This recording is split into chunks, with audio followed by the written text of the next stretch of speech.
Here's the plan. We get the warhead and we hold the world ransom for $1 million. $1 million.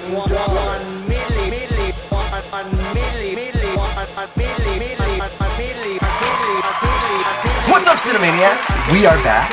And what are we doing? Well, this is kind of like a Cine Talk 2.0, but more like a 0.5 version of Cine Talk.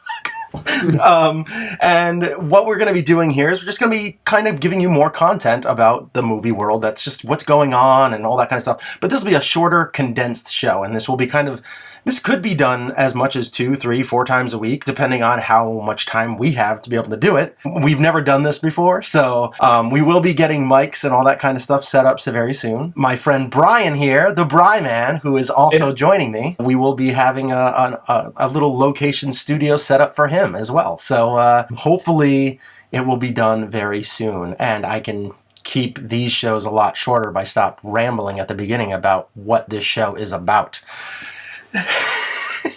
It's very informal, not studio-centric, like we have over there. And, obviously I still have some stuff suited up because this is my man cave. He has George Washington and a fleur de lis in the background. It would be fleur de lis. Fleur de lis. So anyway, what we're going to talk about today, the first thing I wanted to talk about is something that we just did.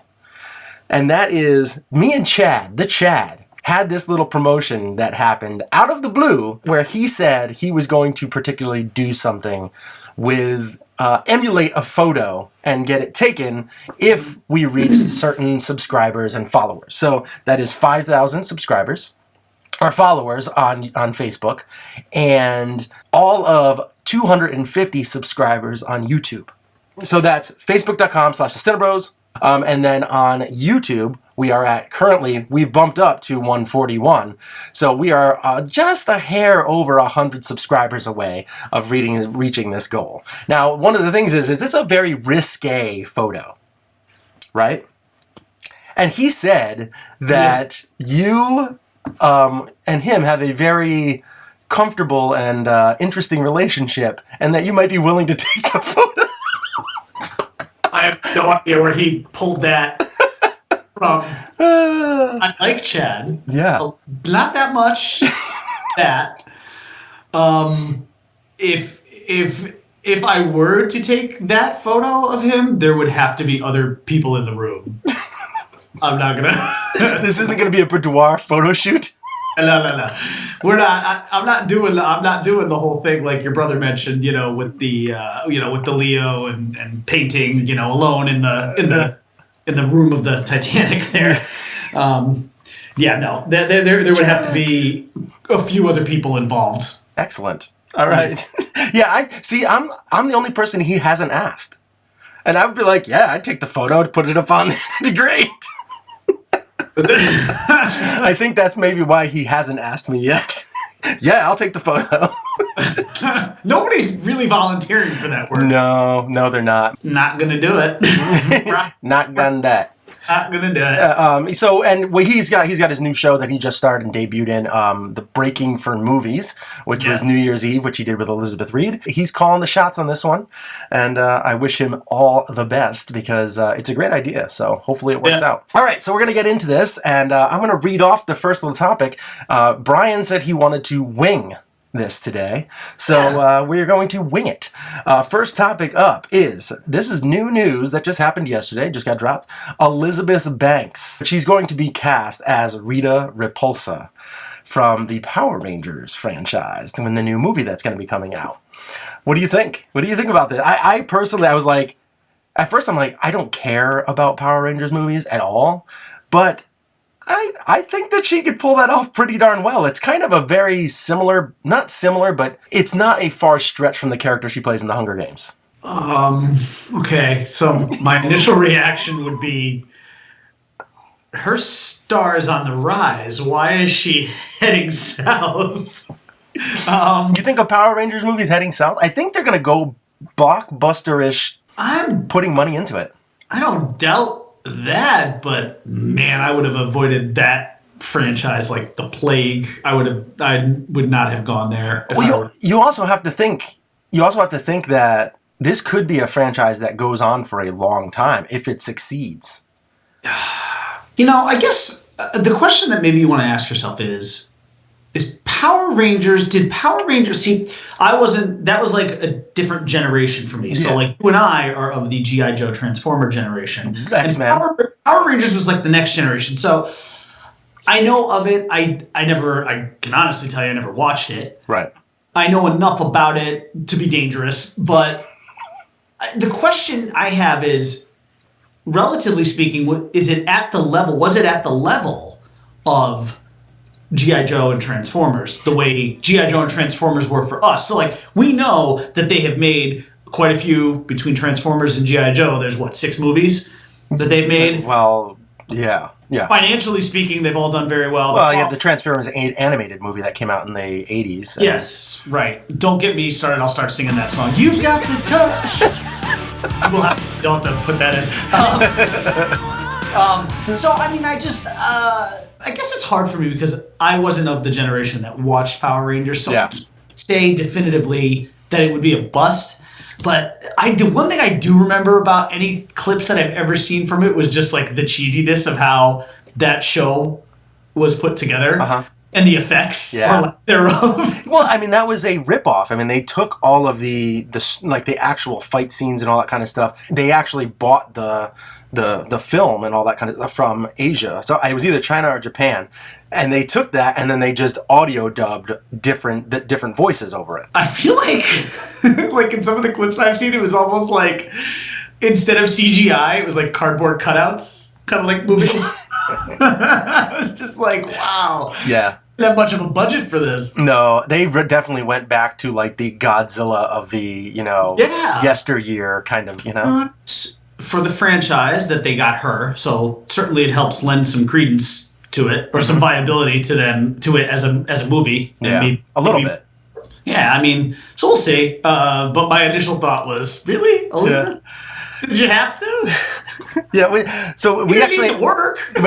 We're going to be going on to something that's going to be very similar, and I'm hoping that you have a different reaction to that. Actually, you know what? I'm just going to jump right into that. So, on the heels of that, on monsters and all that kind of stuff that that were popular at one point in time, there's a video game that's going to be coming out. I don't know, for those that aren't like diehard movie fans and don't know about this, well, Rampage, the video game Rampage, is coming out, and Dwayne "The Rock" Johnson confirmed that the writers have been cast, and there is a summer start date for Rampage. What do you think about this? Do you like the idea of a Rampage movie? No. It was so here's the funny part. Totally one of my favorite video games growing up. Yeah. I mean, who did not love Rampage? It was so fun. Which one did you use? Which monster? I want to say I was normally the giant lizard. The giant lizard? See, I was either the wolf or the monkey. The monkey, yeah. I was either one of those. I was either the lizard or the monkey. Yeah. I mean, it was one of the two. Yeah. I feel like I was more often the lizard, though. Yeah, I just like, acting like I was King Kong. I loved eating people. Pulling them out of the building while the building was on fire, just eating them, and it made that really cool, gross kind of sound. Yeah. As you're chomping them. Yeah. It was great. I'm trying to figure out how this translates to a movie, though. And that's where you need the good writers. So I'm hoping that the writers that are cast, I have it pulled up here. I don't know if he actually labeled who the writers were. The film screenplay is penned by Carlton Cuse, who also wrote San Andreas, and Ryan Condal, who of the cable series Colony. If the guy who wrote San Andreas is the guy who is going to be one of the writers that's helming this, I have a feeling you're going to see something along the same lines. You're going to have something like big monsters, destroying the city, and then, now, is The Rock going to be the good guy, or is he going to be playing one of the monsters? I'm not really sure how this is all playing out, but if he's the good guy, and he's the one that's going up against the monsters and trying to save people, I'm intrigued. I think that it would be kind of cool to see, on an epic grand scale, kind of campy, though. If they can keep it campy like San Andreas, it was kind of a fun like disaster movie, which is weird to say, but that's what it was. And if they can keep that like this, but even a little bit more campy, it could be kind of fun. My initial reaction is I only see this working in like a Wreck-It Ralph kind of way. Like a cartoon version? Yeah. Really? I can't see. I mean, like, so if he was a voice of something, as opposed to, because Wreck-It Ralph was great. Mm-hmm. And really, wasn't Wreck-It Ralph actually like a little bit like Rampage? Yeah, a little bit. You know, a little bit. So that's. I'm trying to think outside the box here, but this is. I mean, you know, you've got basically monsters. A wolf, a lizard, a giant monkey roaming a city and just terrorizing buildings. Oh, it's fantastic. Is there a rock so in a helicopter again? so you are very skeptical. I am highly looking forward to it, hoping that it's going to be great. We're on the other side of the fence on this one, yeah. But yes, I would say skeptical. I hope we get a trailer at the end of this year, and you're just like, oh, yeah! Like, I want to see your excitement. You want to know what's funny though? So I'll give you a very quick story. When I'm trying to remember, I don't remember which Pirates of the Caribbean movie it was that came out, but they had. I remember seeing it in the theater, and there was a trailer for the first Transformers movie in it. Yeah, and I remember at the end of it, everybody laughing and just being like, oh my God, seriously, a Transformers movie? And I actually remember looking around the theater, and I did say this out loud, and my wife could probably attest to this because she may remember. I remember actually asking out loud, like, why are you people laughing? Movie's going to be great. Yeah. And the first Transformers movie was. And the first one was. Yeah. And look at how much money that franchise has made. So billions. I'm hoping that my first reaction to this is maybe wrong, but then again, my first reaction to Transformers was very positive because I saw how that actually could be a live-action movie. I am struggling with Rampage, the video game. Oh, I could see your struggles with it. I mean, the struggle is real. Yes, it is. It's very real. All right. We will go on to the next topic because we have two more things to talk about, and we have to get it done in less than 5 minutes. Okay. All right. So the next topic up is we have a bunch of movies that are shooting, and that have been released for shooting dates. You have Ghost in the Shell begins production this month with shooting locations in New Zealand, Hong Kong, Macau, and Shanghai, China. 50 Shades Darker starts production this month in Vancouver. Alien Covenant begins production in April in Sydney, Australia. Wolverine 3 begins production on April 25th with the shooting locations in New Orleans and New Mexico. Avatar 2 begins production on April 15th with locations in New Zealand. And Transformers 5 begins production this May, but no locations have been confirmed yet. And Blade Runner 2 aiming for a July start in the UK and Hungary. Okay. All right, man. So with all of these that are out there, which movie do you wish that they would stop production on? 50 Shades. I had a feeling you were going to say that. 50 Shades of Go the Hell Away. 50 Shades of Go the Hell Away. Did you ever see 50 Shades of Grey? No. So all I saw were... First of all, I have no interest in that. Yeah. All I saw were clips of... After it came out, there were so many clips on social media about basically making fun of it and like the really awful dialogue and essentially pretty bad acting that kind of went along with it. And I just remember laughing it off and being like, this is such a joke. And then in our last show, we even had it at like the bottom 5 of the, worst movies of the year candidates that didn't intentionally mean to be. I loved it. I did. I loved it. It was so bad. It was so good. It was so bad. Well, like in the Sharknado vein?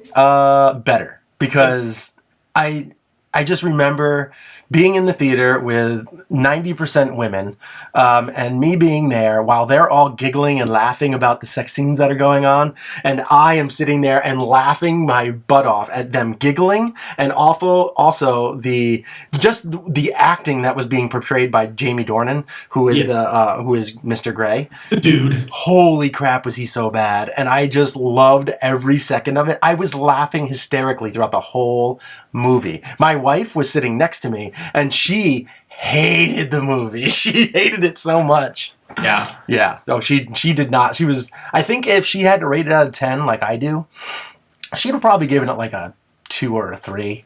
I gave it like a 6.5 or 6. I gave it a positive review because I thought it was so epically horrible that it was awesome. But I will say, Dakota Johnson definitely has acting skills. She has those chops, and she should be getting more work because she is the only reason, she was the only person in that movie that gave it any kind of validity whatsoever. Okay. 50 Shades and just walk away. So if on any of these movies, Ghost in the Shell, Alien Covenant, Wolverine 3, Avatar 2, Transformers 5, Blade Runner 2, which is your most favorite that you're looking forward to see? Oh, man. I guess it's a tie. Nah, I don't want to go to the tie route. I'll give you a straight up answer. Okay. It's got to be Blade Runner, especially if Harrison is reprising. Yeah, which I would imagine he would be. Mm-hmm. But close second behind that would be Transformers, just because I've been a very big fan of the franchise since it started. I know that some of them have not been great, Right. but for the most part, I've really enjoyed them. Uh-huh. So I look forward to that franchise continuing to keep cranking out movies, good or bad. There's been at least 2 of the 4 have been horrendous. They've not been. Yeah, some of them have not been good. The last one was almost unbearable to watch. It was that bad. I just hated it. Am I going to pick one of these movies that I want to get rid of? It's Transformers 5 because I don't want to see Michael Bay direct another Transformers movie. That's the reason why I would get rid of that franchise, is because I am just tired of he's just he's like trying to up himself in each one, and it's just getting worse and worse and worse, and I just want to see him, Marky Mark, get away from this franchise, then reboot it and start it over with a fresh actor, or if you're going to do a Transformers 5, get rid of this one, bring in a new director to do Transformers 5 and hopefully do it a little bit better. Yeah. If I'm going to pick one that I really am looking forward to see, it's probably Wolverine 3. Mm-hmm. Because last one? What's that? Last one for Hugh? It's possibly the last one, most likely the last one for Hugh. And I really want to see it be an Old Man Logan. If not an Old Man Logan, then I want to see just him go out on a high note. Because the first X-Men Wolverine Origins was horrible. Terrible. That was bad. Insert Chad Barkley's noise right here. That's terrible. And then the second one was good. It was actually very good until the last act of the movie where it kind of fell apart. So if they can just make the whole thing good from beginning to end and just give all the fans what they want and need, then yeah, I would love to see that. And I would also love to see a crossover between Wolverine and Deadpool, because that is an R-rated movie that we just, and they have them go to battle and kind of chop each other's arms off, and then they just kind of heal and then go back and then they fight somebody together. That would be epic. That would be so awesome. Speaking of which, what do you think the odds are of a closing scene at the end of Deadpool with Wolverine in it? North of 50. Let's put it at 50%. 50%? The over or under? What do I want? Yeah, I would love to see that. I think he might make a cameo. I don't know if it'll be an after credit scene, but he might make a cameo. I think it's an after credit scene, and I'm going to go north of 50%. Wow. Okay. All right. Well, we'll find out tomorrow. I will. Yes, we will. I will see. I will say I'm north of 50% for him making an appearance in the movie. Okay. But not necessarily a. Do you think it could be? Do you think it could be like an appearance similar to like what he did in X-Men First Class? Yes. Yeah. Yeah. Something very similar. Okay. Something very similar. Right. Something of them approaching him and him that because he knows. F you. Yeah, he knows who Wade Wilson is, and him just being like. And now it's an R-rated movie, so he can go a little more in depth than just F you. Oh, I think he can go a lot more. I can't believe this thing only got I can't believe there wasn't something between R and X that they did not assign this movie. NC-17. NC-17. All right, so the last one we're going to talk about is the Green Room trailer just dropped today. There was a couple of trailers that dropped. I let Brian pick the trailer, and he picked the red band version of the Green Room. And what were your quick thoughts? We have like a minute. Super intense. Like even just that trailer was very dark and very scary, but like in that, not in like a monster scary, like that very primal fear kind of scary. And I see, maybe just in my opinion, a couple of homages to some really great movies that I loved. One was Rope by Alfred Hitchcock, because it looks like in that movie, a lot of the movie will take place in kind of one room, the Green Room. Yeah. I mean, they did show some other shots outside of it, stuff that looks like it could either be in the beginning and in the end, but the middle, the body of that movie looks like it will take place in that Green Room. So sort of everything kind of like the first 2 acts kind of deal. And I also got a little bit of like a Misery vibe from it. Yeah, a little bit. So very, I do want to see it though. So, you know. It has that almost Misery / kind of Purge anarchy, Purge kind of vibe to it, where it's like, you don't have, we're not keeping you here, but you have to stay. Yes. Kind of deal. You'll be staying, but you don't have to. Yeah, you're gonna be staying. So it's really creepy. It was super creepy. Like, I hate these movies. I hate horror movies, and this one was. Like, usually I hate horror movies because of all the jump scares, and because I jump at all the jump scares, and I hate that.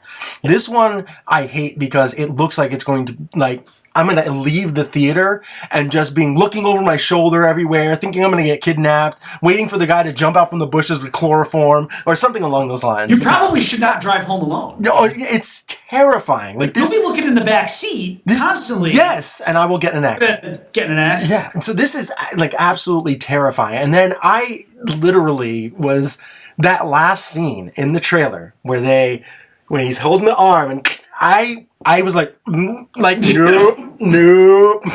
Like, that is one of those, any of those injuries. Like, when they do it in like action movies and they do it real quick, you're just kind of like, oh, this one was nice and slow. This is like Saving Private Ryan, where he's digging that knife slowly into his chest. Like, that's what this is like. Like, they just showed it, like, sitting there and just slowly, and you're just like, no, like, don't do it. Stop. So gross. Nice little arm bar there. Ugh, so gross. Yeah. So, based on this trailer, I think it's going to be good. I do not want to see it. You, as a horror guy, are probably all about this. Oh, I'd go see it. I'd probably go see it. I know that, like, Chad will probably be like, yeah, let's go see that. And I'll end up getting dragged along, too. And I'm like, fine, okay, whatever. Yeah. So anyway, I want to point this out. I don't want to give too much away here. Deadpool. Yeah, Deadpool screener tomorrow night. Woo woo. So, we are going to do that tomorrow. I'm very excited. We'll probably take a couple pictures and put it on Instagram or something like that. Maybe do a little preview of us in line or something like that, talking about the movie. Other than that, we are going to get ready to go. You can find you at... Well, let's see, on Facebook at Hollywood Brian. I gotta change that. And on Twitter at _Bry_man. There he is, the immortal Hulk Hogan. He'll be back. He's coming back. Just want you to know. The Hulk Hogan Redemption Tour will be the infamous, as at this point, immortal Hulk Hogan. He's getting a lot of support. He is. A lot of people, and I think that he'll be back. He is not. I'm hoping he eventually makes his way back instead of being in timeout. That's where I have him right now. I have him facing the wall in a little cubby hole because of the stuff that he had come out and said. Look, celebrity, he had to take a short trip to Pariahville. He'll be back. Yeah, I mean, Because the one thing we know about Hulkamania is that it will live forever. That's right. So, I saw it on a sign once, so it's real. Somebody had it on their shirt. I saw it on a bumper sticker. I've seen it everywhere. Yeah, probably on my bumper, right? Yeah, we are pretty much done. You can find us over at youtube.com/themoviehousemaniacs, facebook.com/the CineBros, moviepilot.com/the CineBros. You can find us at all of those locations, fancy dancy locations. We are there and ready to give you content. So we're going to be doing this more often. Hopefully this is something that you guys enjoy. And like I said, we will be coming out with these probably once, twice, 3 times a lady, whatever. I don't know, something. We're going to be doing something more frequent, and it will be getting a little bit higher production quality, but similar style. Right, I won't be in my tiny room next time. With your fleur-de-lis. There. And George. Although George is a great background. George is a great background. Majestic. He is. He is. Talk about stoic and serious. That man does not lie. No, he's the man. You're the man now, dog. All right, so we guys will see you guys at the movies again soon. Peace. If you watch the show on YouTube, please click that thumbs up and subscribe to our channel. And thank you for watching.